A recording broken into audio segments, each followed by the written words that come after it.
أعوذ بالله من الشيطان الرجيم. بسم الله الرحمن الرحيم. ولا تهنوا في ابتغاء القوم إن تكونوا تألمون فإنهم يألمون كما تألمون وترجون من الله ما لا يرجون وكان الله عليما حكيما. سورة النساء 104 نمبر آیات. په دې آیات کې الله تعالی مسلمانانو ته ترغیب ورکړی دی او تیزی ورکړی ده د کافرانو په زور ماتولو باندې او د هغې د کفر ناکام کولو باندې. الله تعالی وایي ولا تحینوا فی ابتغاء القوم، تاسو سستی مه کوئ په لټولو د یو قوم کې چې قوم نه مراد د کافرانو قوم دی، کافران ته مراد دي. ان تکونوا تألمون فإنهم یألمون کما تألمون. کمې وجه نه چې خلک د کافرانو په ځپلو کې یا د هغوی قوت کمزوري کولو کې سستی کوي، د هغې وجوهات هم ذکر کوي چې په دې وجه تاسو کوئ، خو په دې کې تاسو خطا یې داسې مه کوئ. کفر یو داسې څیز ده چې د هغې زور او د هغې قوت کمزوري کول دا د ایمان بنیادي حصه ده. او زی به زی د هغې بحثونه تېر شوي یم د چې ولولا دفع الله الناس بعضهم ببعض لفسدت الارض. که الله تعالی د دې ظالمانو دپاره مخلص خلک نه پیدا کړی او دې ظالمانو ته د اختیارات په ځمکه باندې حواله شوي وي، لفسدت الارض، ځمکې نظام به درهم برهم شوی وي، بیا به قیامت راغلی وي. نو دا یو ضروري خبره ده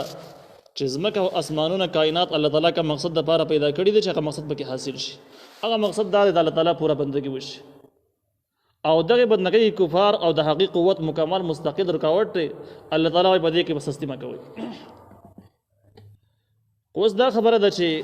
مسلمانانو ته په دې لاره کې ډېر څه راځي، شهادت راځي، زخمونه، کړاوونه، تاوانونه راځي. نو کله کله به سړی د دې د لاسه نه کمزوری شي چې یاره خلک ډېر شهیدان شو، یا دا ده چې مالي اقتصادونه کمزوري شو د مسلمانانو د جنګونو په وجه باندې، نو سستی پکې وشي خیر دی. نو الله تعالی وایي ان تکونوا تألمون فإنهم یألمون کما تألمون. که چېرته کې تاسو دردمن شوي یئ په مقابله د کافرانو کې، نو فإنهم یألمون کما تألمون، نو یقینا دا کافران هم دردمن شوي دي لکه څنګه چې تاسو دردمن شوي وئ. یعنې څنګه تاوان چې ستاسو کېږي، څنګه مړی چې ستاسو نه کېږي، څنګه نقصانات ستاسو کېږي، دغه شان د هغو هم کېږي. هغو ستاسو نه څه کم نه دي، دغسې هغو هم کېږي. نو په دنیاوي نقصاناتو کې به کړاوونو کې تاسو یو شانته کېږئ. نو چې کله یو شانته کېږئ، نو په دویمه مرحله کې الله تعالی وایي وترجون من الله ما لا یرجون، او تاسو امید لرئ د الله تعالی نه د هغه څه چې دوی امید نه لري. دا په دې خبره کې مسلمانان زیات شو. کړاوونه او دردونه یو شانته کې شو، خو د مسلمانانو تمه د الله تعالی نه دا ده چې اسلام غالب شي، مسلمانان غالب شي، فتح نصیب شي. دویم د هغې په مقابل کې اجر او ثواب حاصل شي.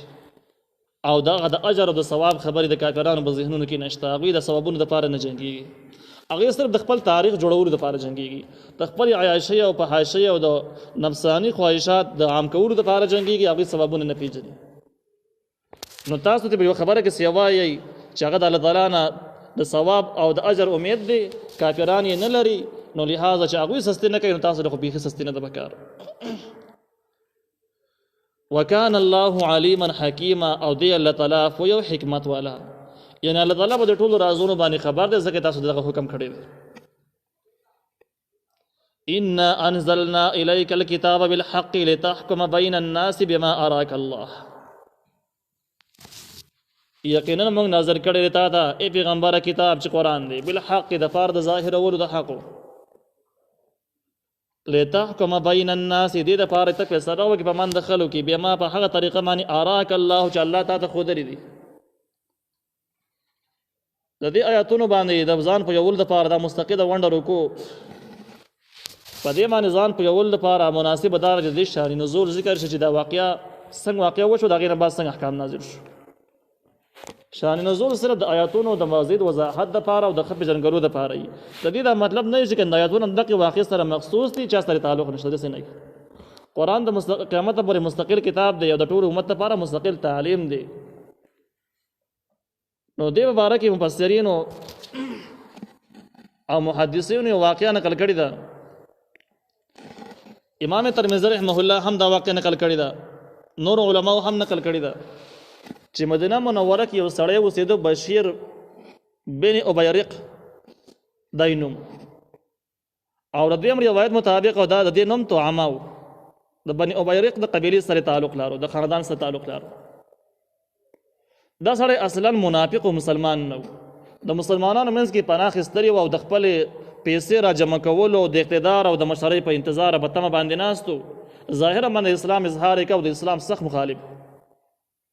او د دې کس په باره کې مفسرینو دا هم لیکلي دي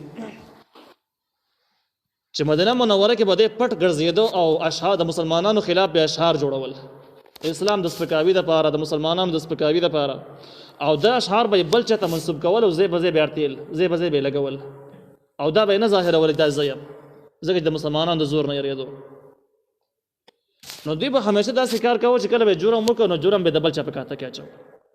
او یا به د دې دپاره جرم کوو چې مسلمانان په بل باندې بدګمانه شي او د یو بل د لاسونو نه د مسلمانانو عینت وشي. دا د بزدل د دشمن کار دی چې په خپله مانجا مخې ته ودرېدی نه شي نو بل ورته راپاڅوي، دا بزدل دشمنان. دوی داسې کار وکړه چې د یو صحابي کور یې معلوم کړو، اندازې یې ولګول، د هغوی په کور کې وړه معلوم کړه، د وړو بوجۍ یې معلومه کړه، او دغې بوجۍ سره اسلحه هم پرته وه، توره او غاښ هم هم پراته وو. د دغه صحابي رفعه رضی الله تعالی عنه نوم یې دی، دې پسې د شپې لاړ، دا بشیر بن ابیرق پسې لاړو او شا طرف نه دا دیوال یې سوری کړ او بوجۍ ته راویستل، بوجۍ ته راویستل او کور ته یې راوړه، نو بوجۍ سوری وه، نو د کوره پورې وړه خرلی شوي. او ځینو روایاتو کې دا ده چې دا دغه ټیم کې سوری نه وه، خو چې کله مسله پیدا شوه نو د بوجۍ سوری کړه او په بله طریقه باندې بیا خبره ښکاره شوه. دې کې اگر چې په روایاتو کې لږ غونته کې ځای په ځای اختلاف شته، خو کوم چې معرف القرآن نقل کړی دی دا ټول روایت راغېستلي د هغې حاصل داسې ذکر کړي دي چې دا بوجۍ د یې روغه کور ته وړې وه. بیا د هغې نه بعد دغه رفعه رضی الله تعالی عنه ته د ډېرو آثار او علاماتو نه پته وه چې دا غلا به دی بشیر بن ابیرق کړي، دا غل دی د مخکې نه، او څه شواهد هم داسې برابر شو چې د هغې نه پته لګېده چې دا غل دی، ځکه چې په دغه شپه باندې دوی په کور کې مستقله رڼا وه، نو هغې نه مو خلکو دا اندازه لګوله چې دوی غلا کړې ده، نو دغه وړو ته بیا ناستې کېدای شي پخول به یې څه به یې کولو. دا رفعه رضی الله تعالی عنه راغی نبي علیه السلام ته یې شکایت وکړو چې زما دغه شان بوجۍ او اسلحه پټ شوي دي، دیوال سوری شوی دی او په دغه سړي باندې زما شک دی. کله چې دا خبره مشهوره شوله نبي علیه السلام دی راوغوښتل، دغه کسان یې راوغوښتل، د غونډ قبیلې خاندان خلکو، دوی ته پته ولګېدله چې دا څه په موږ باندې راوړي. اگر چې د دغه ټیمه پورې د سامان دوی په کور کې پروت نو په دې ټایم کې داسې کار یې وکړه، صلاح یې وکړله چې دا څه په موږ باندې راوړي او دا خبره ښکاره کېږي. دا خو ډېر وړه د اسلحه ده، شرعي حکم مطابق به زموږ نه بیا لاس کټ کېږي، نو اوس دا کیس په بل چا باندې وراړو چې بل پکې فساد شي. په اول سر کې دوی راغله او دې رفعه رضی الله تعالی عنه ته یې وویل چې دا غلا موږ نه ده کړې، خو سړی موږ ته معلوم دی، موږ به یې ته وښایو او ته په هغه باندې دعوه وکړه زموږ نه غلی شي. غونډ کسان راغله ویل چې موږ بېګا داسې ناست وو بار او دا بوجۍ دې کس اغوستې او موږ لیدله، هلکه چا وړې ده؟ نو ویل چې لبید بن سهل رضی الله عنه دا غلا کړې ده، او دا یو معتبر صحابي ده، ډېر نیک انسان دی، په هغې ته وروړول. لبید بن سهل رضی الله عنه چې کله خبر شو نو تورې یې ویستله او راغی، ټول خلک یې راجمع کړو، خلکو ته یې وویل چې بمار غلا تهمت او الزام لګېدلی دی، دا توره به تېږي که زه د هغې پورې نږدم څو پورې چې غل معلوم شوی نه وي، نو که زه غلو به دې توره به زما سر کټ شي او که بل غلو نو هغه نه به سر زه به دې توره باندې کټ کړم چې دا غل معلوم شي. نو په دې ټایم کې دا خو منافقینو ډېر چالاکه خلک دې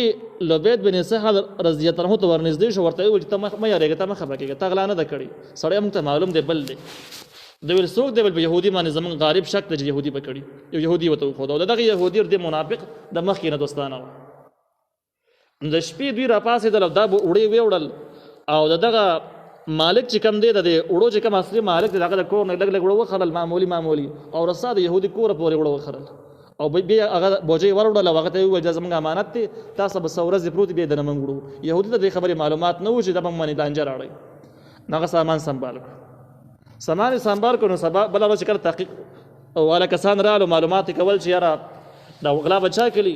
نو دې منافقینو ورته وویل چې ګوره اندازه یې داسې لګو چې موږ ورځو د کم کور نه چې د دیوال سوری شوی دغه ځګۍ نه به موږ اندازه والو چې دا وړه څنګه ترې دی، چا کور ته ترې دی، کېدای شي که څه علامات یې موجودې. خلک لاړو، چې لاړو نو د رفعه رضی الله عنه د کور نه لږ لږ وړه خرلی شوي دي، د یهودي کوره پورې خرلی شوي دي. نو بس یهودي کور تلاشي چې واخیستلی شو، نو هغې کې وړه برآمد شو، اسلحه هم برآمد شو. خو یهودي ورته وویل زه غل یم، دا زما سره دغه بشیر بن ابیرق امانت خودلې دی دا زما خپل وړ سامان نه دی او درنه قصاص واغستل شي بدل واغستل شي په دې ټیم کې دا رفع رضی الله او قتاده رضی الله عنه چې کوم د رفع او را دی دوی رااله نبی علیہ السلام ته ویل چې موږ ته خصوصي معلومات چې دا غل يهودي نه دی دغه بشیر بن ابیرق غل بچایم چې وراړی نو زیاتې کې یو لاس یې دنه کټ شي هغه چې سامان يهودي سره برابر شي موږ ته پته د غل نه دی موږ ته ډیرو علامات نه پته ده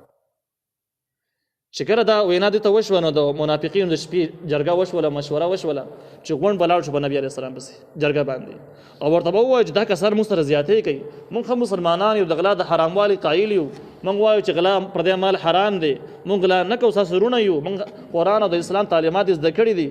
او غلا يهودي کله او د يهودي بری کوي په موږ باندې شی راړي حالانکه سامان د غسر خصي برآمد شوی هم دی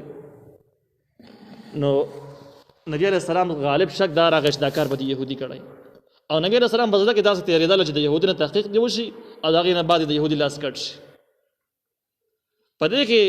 د رفاعه رضی الله عنه نبی رسول الله خواته لاړ سپارش او ورته ویل چې ګوره کته هر چا چې لاسونه کټ کړي ګوره د يهودي باندې زموږ شک نشته غل چې کم دی دغه بشیر بن ابیرق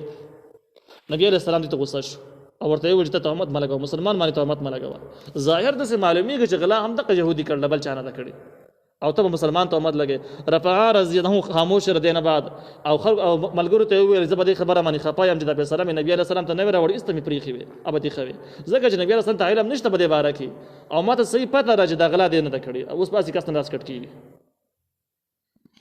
او دې به خپل خبره مانی په خیمانه شو د پیغمبر وړو مانی په خیمانه شو بده کې د سورۃ النساء د مستقید رکو د باره کې نازل شو او نبی علیه السلام ته تعلیم ورکړل چې او بني ابیرق ون خائنان او غداران دي مشوره کړی دا اصل مدعی چې کوم دی دا بشیر بن ابیرق دی يهودیم بده کې بری دي نور کسانم بری دي هغه چې دین د غلا نه د کړی او دغه اصل مجرم دیونی ول چې دغه غدر سزا ورکړي شي کله چې دا ټول نازل شو نو بشیر بن ابیرق چې کوم دی د مکه معظمه ته وتښتید الته پناه واخیستله او د مشرکین سره یو ځای شو او باقاعده د اسلام خلاف د بغاوت اعلان وکړ یا خو د مخکې نه کافر ځانې پټ کړی او یا کوم مخکې نه کافر نه ون په دې ټایم کې خصوصا مرتد شو ختم شو الته کې یو کور کې زنانه سره پناه اخیستې و نو څه زمانه هغه سره وګورئ د زنانه ته خبر شو چې دې شیخ لاکل مدینه منوره کې اوس راغله د کې پناه اخیستل هغه کور نه وستو وز د غل پناه نه ورکوم کبل ستوره دې کړي وین پناه به در کړي وي خو غل پناه نشه ورکولې بیکاره کار دې کړي بیا لړ بل کور کې پناه واغستله دغه بل کور نه چې د خپل مرز نه مجبور او بل دا چې د اسلام دشمن او باغی نو بیا یو بل شپې لاړ یو بل کور دیوال سورې کاو چې غون دیوال پر راولید او است دا غیلان مردار شو دې ځکه کې دا واقعا هم دغه يهودي د صفای مبارک ده نبی عليه السلام ته هدایت دي او د دې نه تقریبا چې 15 شپږ اجتهادي مسائل ته معلومیږي نو اول سر کې الله تعالی وایي چې ان انزلنا اليك الكتاب بالحق یقینا موږ نازل کړل ته د پیغمبره کتاب چې د قران دی بالحق په حق سره چې حق واضح شي لتحكم بين الناس بما اراك الله دې د پاره ته فیصله وکړي په من د خلکو کې په هغه څه چې الله تعالی په هغه طریقه باندې چې الله تعالی ته خودل لتحكم بين الناس کې دې خبره ته اشاره ده چې د قران په مقاصدو کې یو مقصد غټ مقصد دا دی چې بده باندې په فیصله کیږي کله عبادتو مسله راځي کله عقیدو مسله راځي او کدا شان د کې د نظام مسله راځي خطوري په سریو په قران باندې کېږي د دې لپاره الله نازل کړی د خلکو په سری په دی باندې وشي ځکه د حقدار د حق ولا کړل او ظالم لاس نیول او د انساني جوړ شوی نظامونه د الله تعالی د دې کتاب سره برابرې دي نشي نو یو مقصد دا چې لتحكم بين الناس بما اراك الله په هغه طریقه باندې الله تعالی ته خود دي علماء لیکلي دي چې نبی علیہ السلام ته د اجتهاد حق حاصلو چې هغه اجتهاد کولې په هغه مسایلو کې چې کوم مسائل منصوص نه دي هغه باره کې ستاره حکم موجود نه دی لکه دې ځکه کې دا حکم موجود نه و چې اصل غل سوک دی او علم غیب خود اچا سره نه نو نبی علیہ السلام په ظاهري انداز باندې کوم اجتهاد چې وکړ يهوديو ته مجرم ښکارېدو خو الله تعالی رحمایي وکړه چې نه دغه نه دی بل دی د دې نه معلومه ده چې د نبی علیہ السلام اجتهاد د عام مجتهدینو په شان نه دی عام مجتهدین کې مسله کې خطا شي هغه لپاره اراک الله نشته الله تعالی ته بیا غیر رهنمایي خدانه نه کړی ځکه د وحي سلسله باندې ده هم دغه وجه چې عمر فاروق رضی الله تعالی عنہ ته یو کس ویلو چې ته فیصله وکړه بیا ما اراک الله په هغه طریقه چې الله تعالی ښودلی. عمر فاروق رضی الله عنه ته قار شو الله خبره مه کوه دا صفت خو د نبي علیه السلام دی زما صفت نه دی زه خو عام انسان یم. نو نبي علیه السلام اجتهاد کړی دی او کوم اجتهاد چې کړی دی په کوم ځای کې چې صحیح شوی دی نو هغه صحیح دی او چې کوم ځای کې اجتهاد کې خطایي راتلله نو الله تعالی د مخکې د رهنمایي کړله چې داسې مه کوه دی بل شانتې وکړه. په دې وجه د نبي علیه السلام په سرو کې خطایي بالکل نشته. دا عامو مجتهدینو غوندې کې اجتهاد د نبي علیه السلام نه دی. دویم الله تعالی وایي ولا تکن للخائنین خصیمه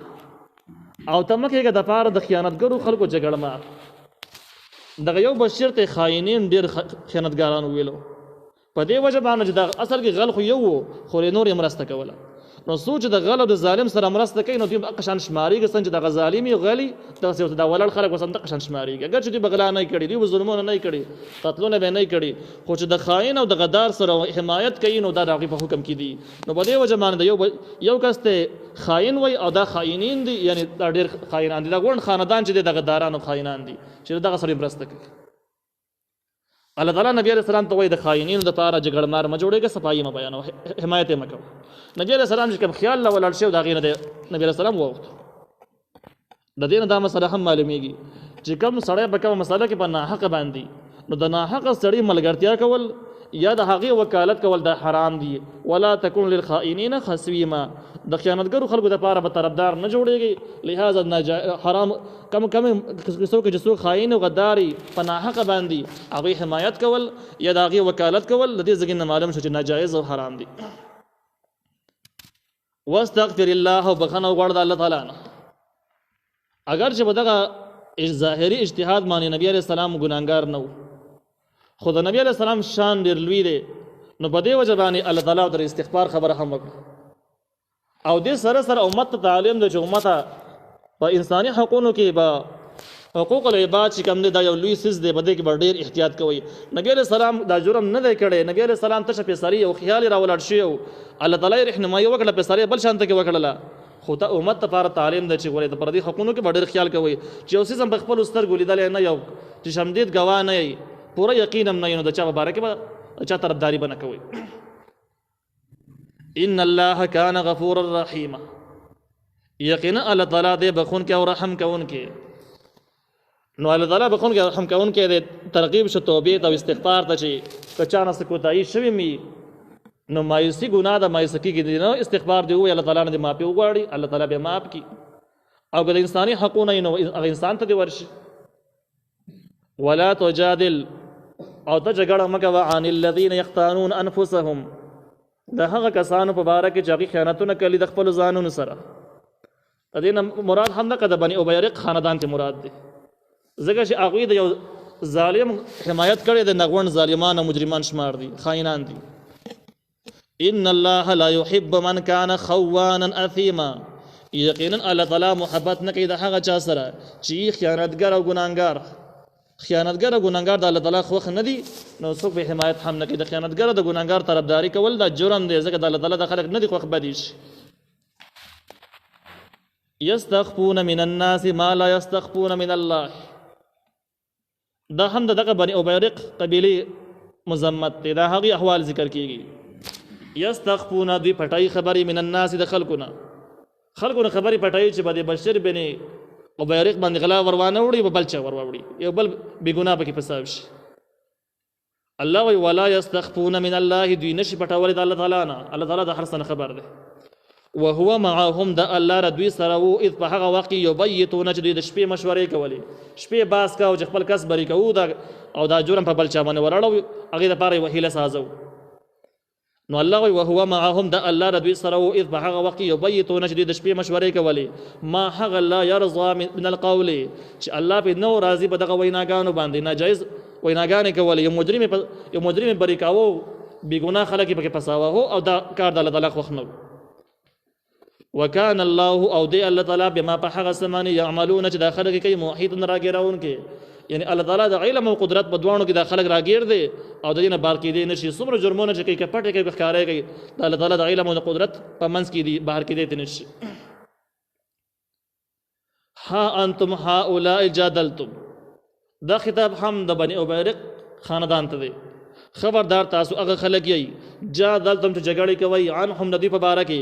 فی الحیات الدنیا په ژوند د دنیا کې تاسو د خائنانو غدارانو حمایت کوئ فمن یجادل الله څوک به جګړې وکړي د الله سره عنهم د دوی په باره کې یوم القیامت په ورځ د قیامت باندې یعنی دا قصه خو په دې ځای باندې ختمه نه ده قیامت کې خدا مضمون بیا روان دی اصلي فیصله خو هلته کېږي نو هلته به تاسو بیا څه کوئ څنګه به جګړه کوئ ام من یکون علیهم وکیلا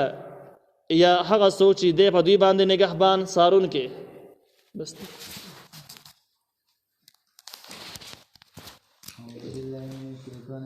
بسم الله الرحمن الرحیم ولا تهنوا تاسو سیمه کوي صفت غیر القوم فلا تولد يقوم